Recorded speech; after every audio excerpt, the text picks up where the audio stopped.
We're going to see how to do a parametric estimation in ShipWeight. So we start by opening ShipWeight and log in, and then we'll start a new project from scratch. Go to the new button on the toolbar, get the project info dialog up, select the database ID for our project and give in a project ID. In this case it's going to be called estimation of X 1000. And when you do a parametric estimation, it's important to select the main type and subtype for your vessel, because this is going to be used for automatic extraction of historical data of the same main type. So the main type here, we're going to select offshore vessel, and the subtype will be supply vessel anchor handling. Click OK, and then I click OK on the main group just to keep the displacement. And now on the parameters dialog, I will include the parameters that I currently know, which is ship length overall, let's say 73.5 meters, length between perpendiculars, we may say 69.8 meters, a ship beam of 19.2, depth to uppermost continuous deck 7.5, depth to main deck will be the same, 7.5, and a draft and scantling draft of 4.8 meters.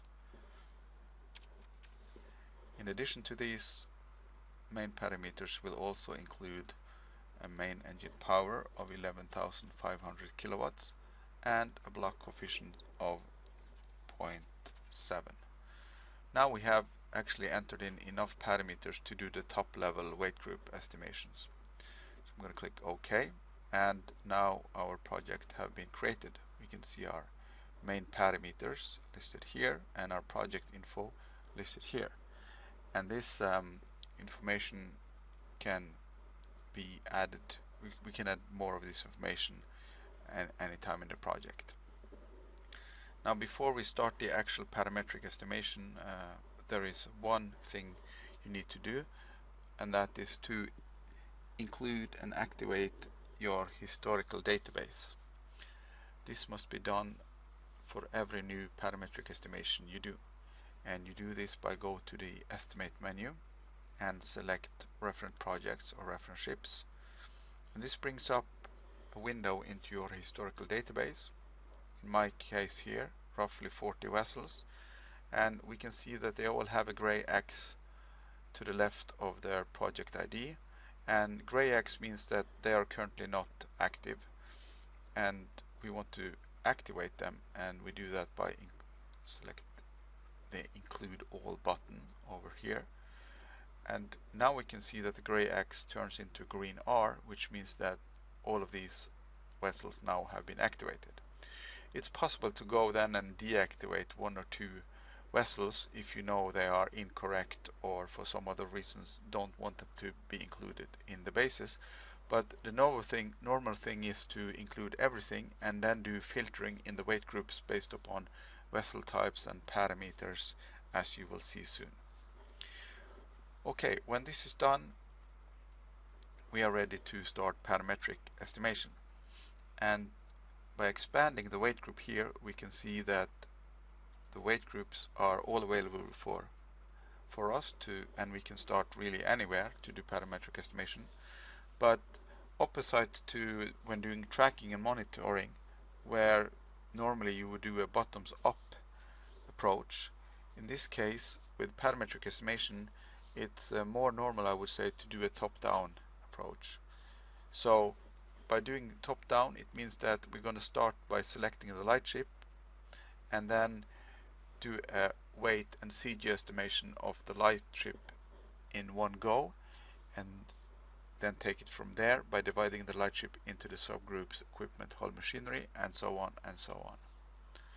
So now if I select lightship and click on the parametric estimation button on the toolbar, this will open up the parametric estimation dialog in ShipWeight. And this dialog have, let's say, three main areas. The graph area itself, which plots historical data. Each point is a historical reference ship, and each point represents the relationship between the weight and parameters of the method. In this case, we are at the lightship level, and the estimation formula can be seen here. The weight is a coefficient multiplied by length beam depth times the square root of the block coefficient, and this method has been reversed, plotting all historical coefficients with the coefficient value k on the y-axis and the plot parameter length beam depth on the x-axis, indicating our plot value length beam depth number or cubic number by this vertical line, and our currently selected coefficient on this horizontal dotted line. If you remember from the window of the historical vessels, you might remember that we had roughly 40 different vessels, and in this dialog there's only 12 now showing. And this brings us to the comparison area with the filters. The comparison area with the filters can be seen below the graph, and here are the comparison parameters and filters that belongs to the lightship weight. This is project type, length, beam, ratio, maximum speed, number of depth, and so forth. And by default, there is one filter that is automatically set, and that is the project type filter. As you can see here, that's enabled and the checkbox is checked. And this is why we only see 12 ships here, because by default ShipWeight will always filter on the same main type as the vessel you are currently estimating. So now we're estimating an offshore vessel, and thus it shows all offshore vessels. If I wanted to change that, I can just click on the link of the filter parameter, and that brings up the project type dialog. And if I wanted to say include my tankers here, I can click tanker, include, and OK. And now in my graph I have 19 reference ships, and I have my tankers down here and my offshore vessels up here, and we can clearly see that at this level it doesn't make much sense to include both offshore vessels and tankers in the same graph at this weight group. That being said, it can make perfectly sense in other weight groups further down in the hierarchy to mix different different vessel types. So let's exclude our tankers again. And by the way, how do I know that these are my tankers? Well, if I go to graph and say labels, I can see my labels, and then I know that these are my tankers and these are my offshore vessels. But let's go back and exclude them again. Tankers, exclude, and be left with the 12 offshore vessels. Now the next step would be to make sure that the offshore vessels that we're left with here are relevant, all of them, because we want to make sure that we have only relevant reference vessels plotted in the graph, and just because they are offshore vessels doesn't necessarily mean that they are relevant. So next step now is to investigate them a little bit further, and the easiest way to do that is to click on the points in the graph. Let's say we want to check this one and maybe typically this one up here. You can also, let's see if I can show you in the list here, you can also see all the plotted vessels. If I scroll down, you can see the vessels that's in our historical date but not plotted. They are disabled, the font, and of the ship type we can see that this is yellow, which means that that's the reason they're not included. They're excluded by the ship type.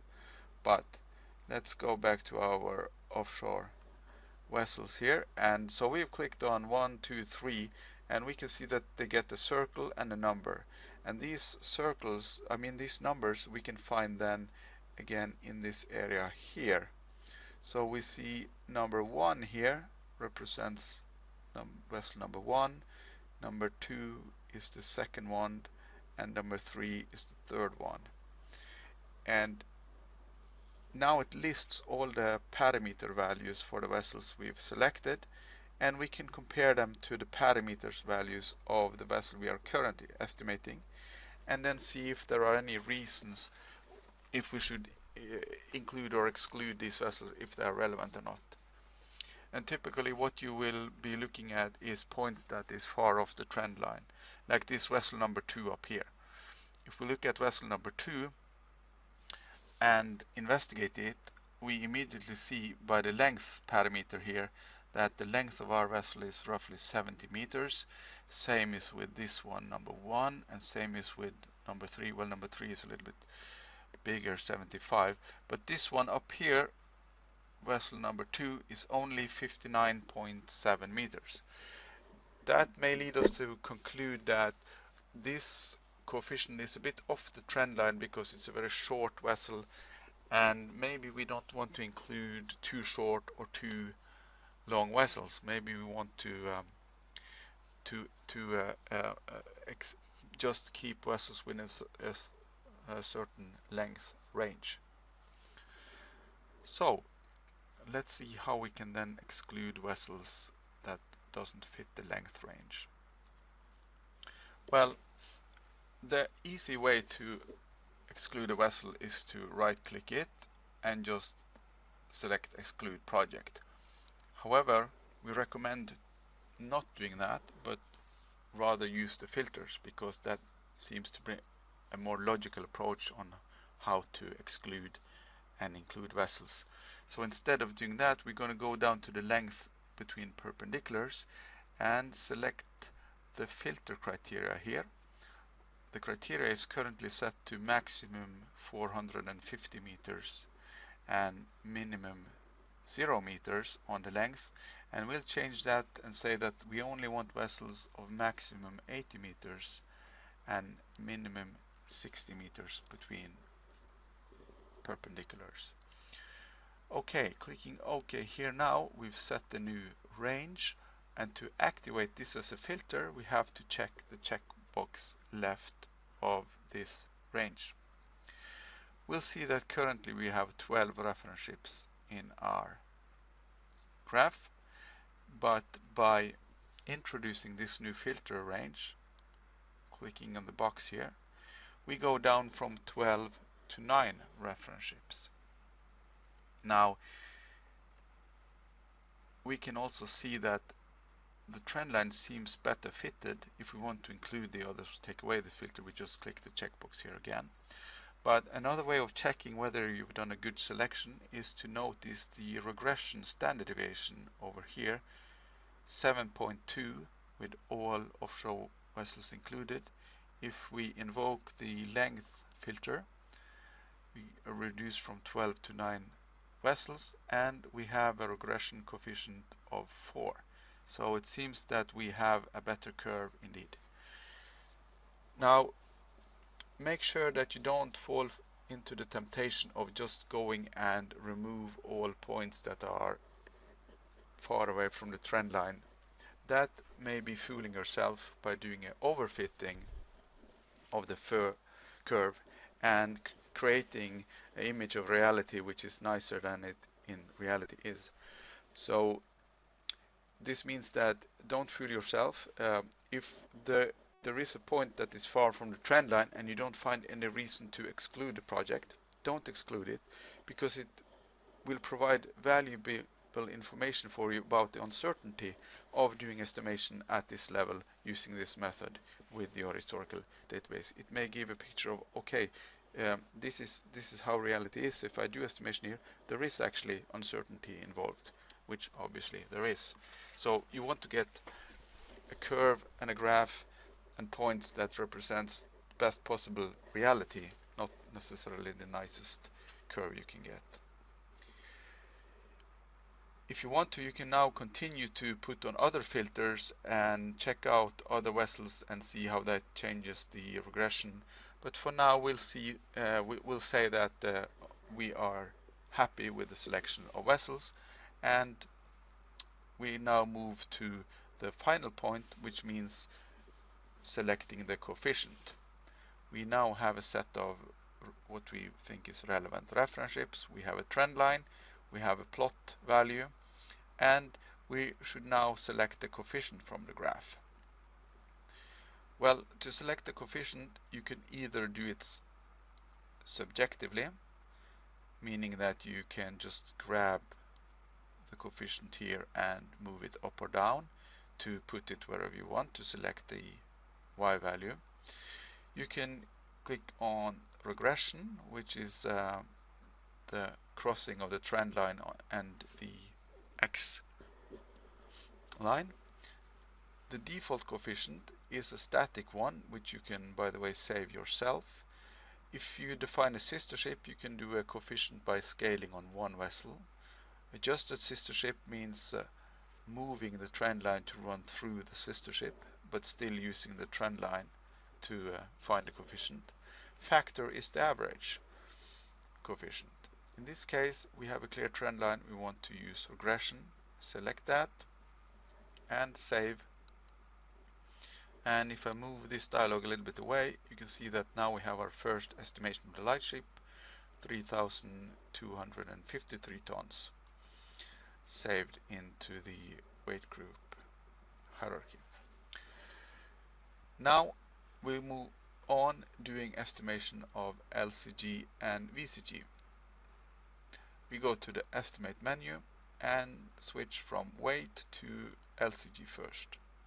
The method now is that LCG is the historical coefficient times LPP. In other words, we look at the historical relationship between LCG and LPP. Again, these relationships by the K factor are plotted in a graph. We can go in and investigate and do filtering, make sure we have relevant vessels. We could also select the same vessels as we used from the lightship from here, and then select a coefficient and save, and we're done with the LCG. We can go to estimate and VCG and do the same for the vertical center of gravity.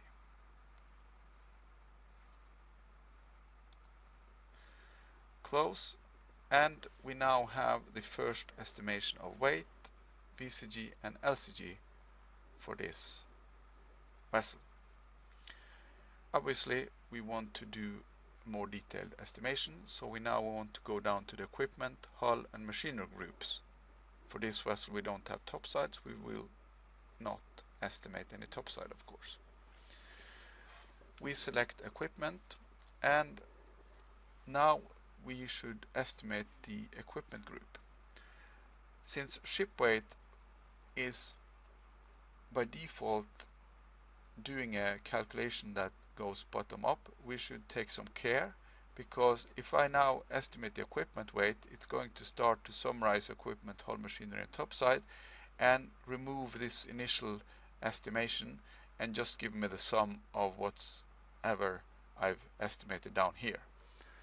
I may not necessarily want that, so to prevent it, I go to the toolbar and I click on this button with a key which locks the parent group, and now I will not lose the values of my lightship, but the deviation between the summary of the subgroup and the parent group will be automatically kept in the remainder. Let's see how that works. So selecting equipment and opening up the parametric estimation dialog gives me now the window with estimation of equipment weight. And again, I can investigate, project, do filtering, check various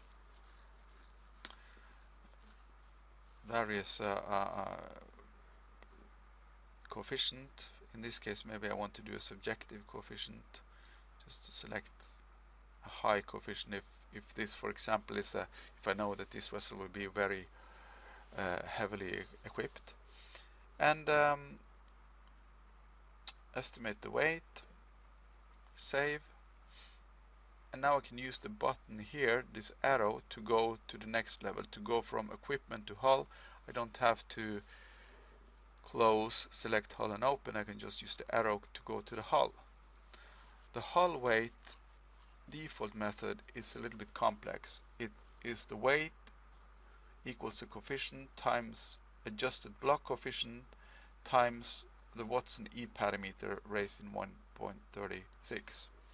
Here are the parameters for my current vessel, the adjusted block coefficient, and I am missing the Watson E parameter.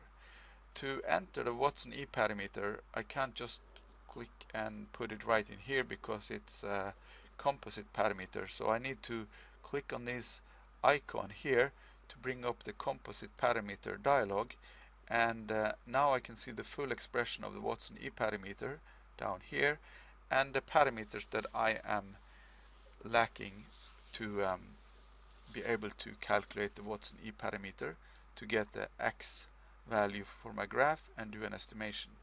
So I need to input length height of superstructure, length height accommodation, and length height of wheelhouse, and this is where I will do it. But let's say that this is so early on in the project that these values are not available to me. In that case, I may change to a different method. I close the dialog, I go to the method menu, and I can see that I have a selection called main parameter.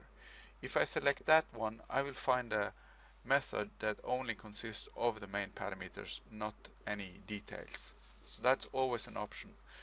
Also, although disabled here, I could have gone in and done user-defined parameters. But in this case, I'm going to select main parameter.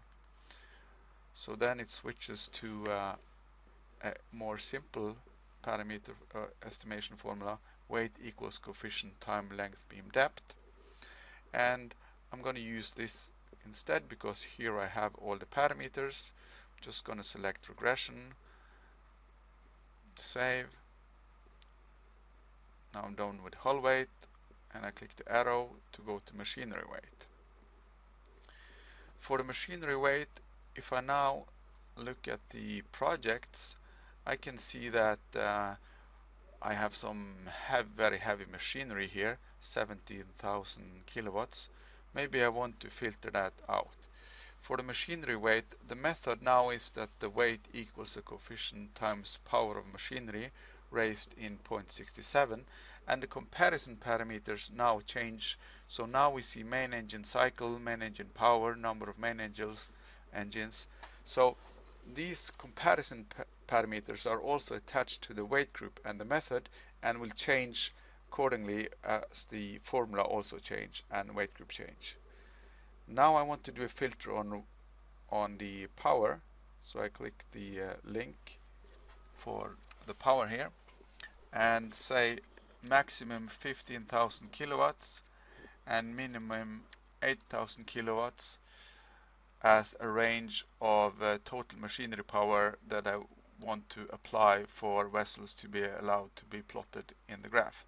I click OK, and I activate it by clicking the checkbox to the left.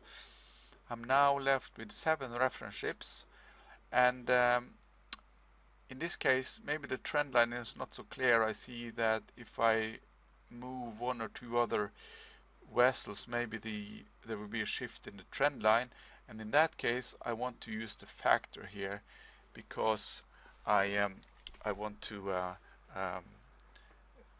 use the average coefficient instead of the trend line. The average coefficient here is not too far from the regression actually, but typically if you don't have a very clear trend line, one option is to use the average coefficient. Okay, I save and close, and now I can see that I have now done parametric estimations of equipment, hull and machinery. I only did the weights, I skipped the CGs at this point, And now I see in the remainder group have the weight and CG that is needed to have the same value of my lightship. So this means that the sum of equipment, hull and machinery is 33 tons less than my initial estimation of my lightship. And now I have to decide what do I think is most accurate at this point. I have given in more information about the vessel by giving in machinery, main engine and so forth, and more details about equipment and hull. So if I think that this is a more accurate estimation, I want to remove the remainder and then use the sum of these weight groups instead. Well, then I just unlock the remainder and delete the remainder group, and now I have a sum of the subgroups. The next step now will be to continue to go into the subgroups of hull, equipment and machinery, and then start estimating these. And if I want to, I can lock the